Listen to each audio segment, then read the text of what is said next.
Hello, my name is Diane Morgan.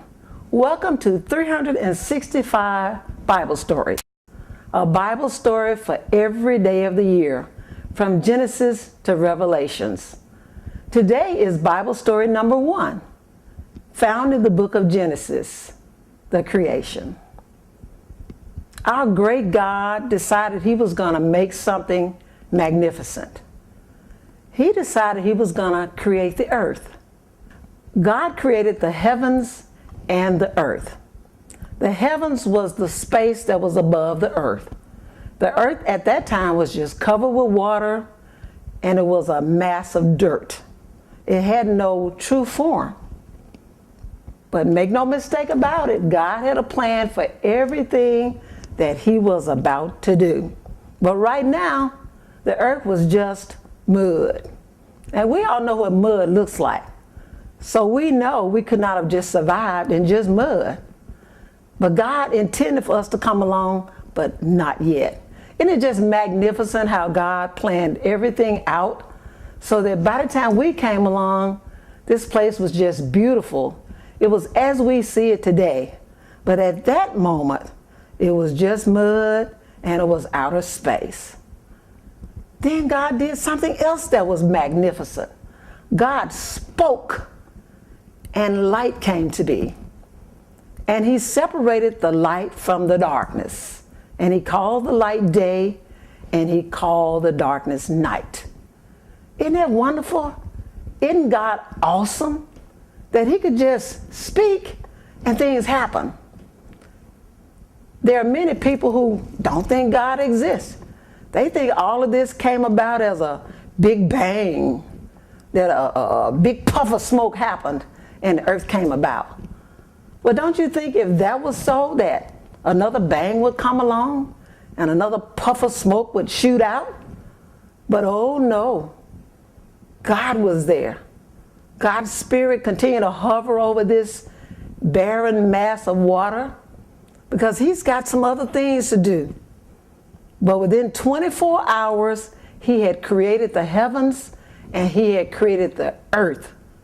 And He had separated light from darkness. And He did all of this by speaking it into creation. Many times man has tried to simulate what God has done. Man has often tried to figure it out by sending men to the moon in spaceships. But all God did was speak it. Stretched out His hand and said, "Come forth, light. I'm going to separate you from darkness." Isn't that wonderful? Just think about how much God loved us, that He prepared all of this before He brought us here. I'm so glad God loved me. And I hope you're equally as glad that He loved you too. Because God had some more plans for us. Oh no, He wasn't through yet. Because the next day, He did some other things. He decided He was going to make the sky. And that became a barrier between the heavens and the earth. And then He made the earth solid.